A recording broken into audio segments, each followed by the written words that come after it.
Chapter 2 The Petting Jew. After a few minutes of staring at the geese, we went back to class. Turn to page 23 in your math books, said Mr. Cooper. That's when an announcement came over the loudspeaker. Mr. Cooper's class, please report to room 303. Yay, no math. Mr. Cooper slammed his math book closed. Room 303? Asked Ryan. What's room 303? I have never heard of room 303, said Andrea. Little Miss Know-It-All. Me neither, said Emily, who's only heard of stuff that Andrea has heard of. We lined up like Pringles and walked 1,100,000 miles to room 303. A sign over the door said the band room. Oh yeah, the band room. That's where they keep musical instruments. We've never been in there. Only the upper grades get to play instruments. We looked around. The room was filled with drums and trumpets and saxophones and lots of other stuff you hit or blow into. And you'll never believe who walked into the door at that moment. Nobody. It would hurt if you walked into a door, but you'll never believe who walked into the doorway. It was our music teacher, Mr. Loring, asterisk. Knock knock, who's there? Little old lady who? I didn't know who could yodel. He teaches us how to sing weird songs, like roll, roll, roll your boat. Mr. Loring is boring. He handed out name tags for us to wear. Are you the band teacher too? Asked Andrea. No, said Mr. Loring. I'm the band aid. We all giggled because Mr. Loring said he was a band-aid. I'm here to introduce you to Mrs. Bacon, said Mr. Loring. Before she became the school band teacher, she was a conductor. She drove trains? I asked. Not that kind of conductor, dumbhead, said Andrea. I was going to say something mean to Andrea, but I didn't have the chance because you'll never believe who poked her head into the door at that moment. Nobody. Why would anybody poke her head into a door? Didn't we just go over that a few paragraphs ago? But you'll never believe who poked her head into the doorway. It was Mrs. Bacon, of course. Who else could it be? Her name is right on the cover of the book.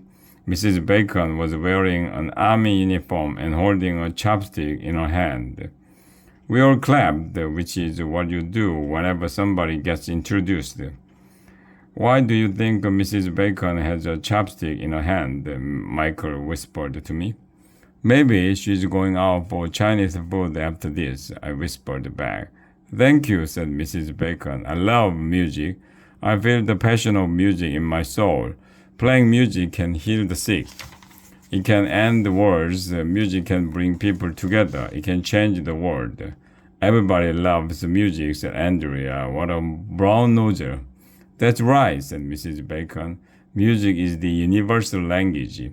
Does that mean they have music on other planets of the universe? I asked. It wouldn't surprise me, said Mrs. Bacon.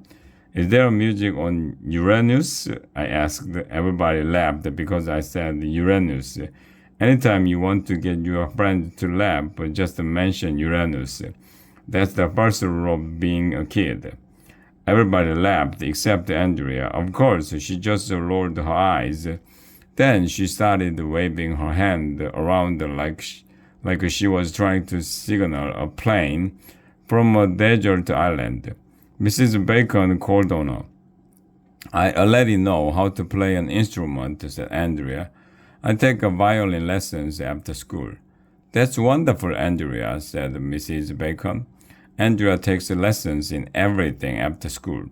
If they gave a lesson in toenail clipping, she would take that class so she could get better at it. I thought you didn't approve of violins, I told Andrea. Not violins, Arlo, she said. It's a violence that I don't like. I know the difference between violins and violence. I was just yanking Andrea's chain, but those words sound way too much alike. Welcome to my musical petting Jew, said Mrs. Bacon. As the third graders, you can learn how to play an instrument this year. And when you reach fourth grade, you may get to play in the school orchestra. Isn't that exciting? Yes, shouted all the girls. No, shouted all the boys. School orchestra? They should call it the orchestra. Mrs. Bacon showed us a bunch of instruments and talked about each one. Did you know the saxophone was invented by a guy named Adolphe Sax? It's true. I guess the trumpet was invented by Donald Trump. Go ahead, try the instruments, said Mrs. Bacon. That's why I call it a petting zoo. We picked up instruments and started fooling around with them. Ryan tried a big bass drum. Emily tried a flute. Neil tried something called the glockenspiel. It was weird. Do you know how to play all these instruments, Mrs. Bacon? Asked Andrea. Of course, she replied. No way she can play all the instruments, I whispered to Michael. I bet she can't play any of them. Yeah, I said, Mrs. Bacon is a bacon. He whispered back. Maybe she isn't a band teacher at all. I whispered. Did you ever think of that?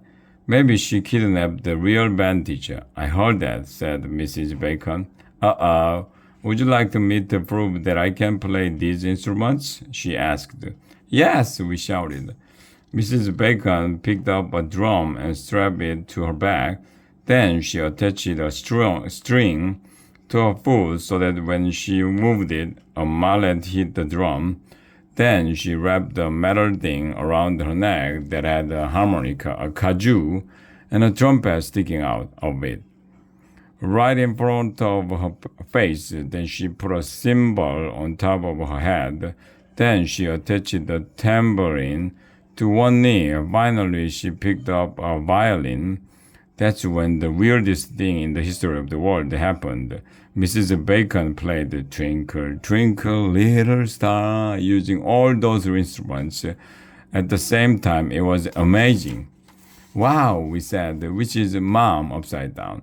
I guess she can play all those instruments, but Mrs. Bacon is weird.